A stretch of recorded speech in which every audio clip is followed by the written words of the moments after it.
I never thought the biggest battle of my retirement would be against an HOA Karen who wanted to commandeer my yacht. But here we were on that sunny afternoon in Lakewood Estates. I was sipping whiskey on my private dock, admiring the calm lake waters. My name is Michael, and I had just retired after 25 years of corporate grind. I bought this lake house for peace and quiet with my dream yacht. Then Karen Thompson appeared like a storm cloud in designer clothes.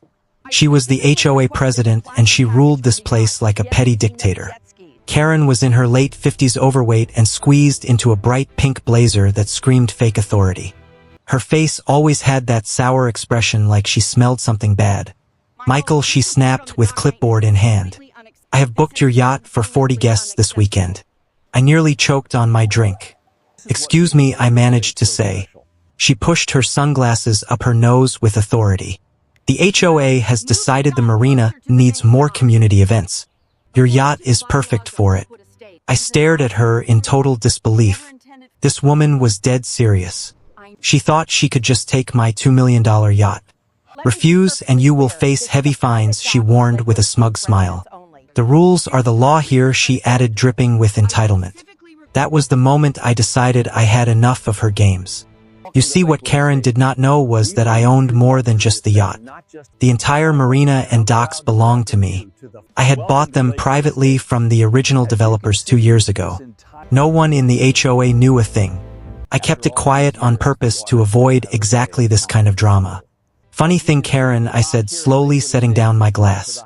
"This dock you are standing on, the marina, the yacht, they all belong to me."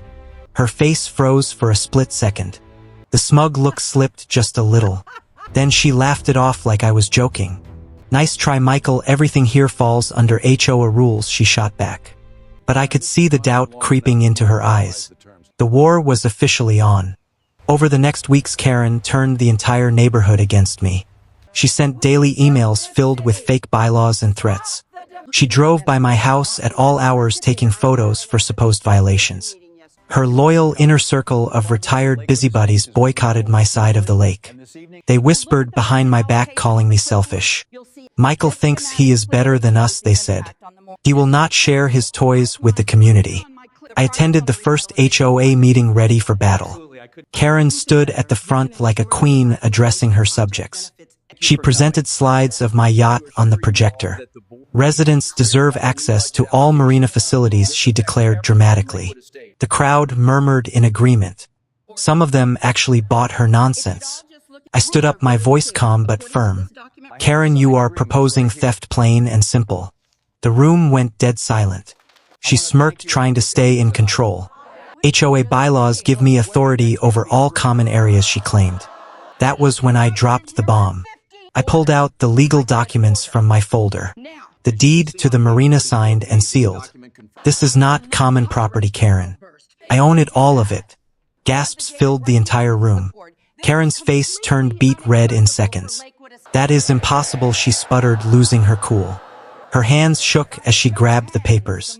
But they were real and ironclad. I had the proof right there. Her empire of made-up rules was starting to crumble fast. The neighbors who had turned on me began to see the truth. She had lied to them all along.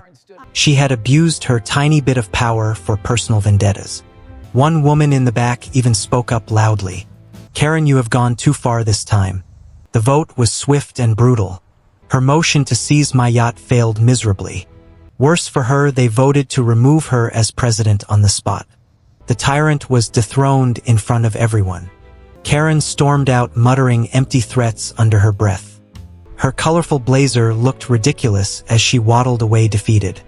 Her entourage followed like rats leaving a sinking ship. Peace finally returned to Lakewood Estates the very next day. I sat on my yacht the following evening, watching the sunset over the water. The lake was calm again, with no clipboard warriors in sight. No more ridiculous fines landing in my mailbox.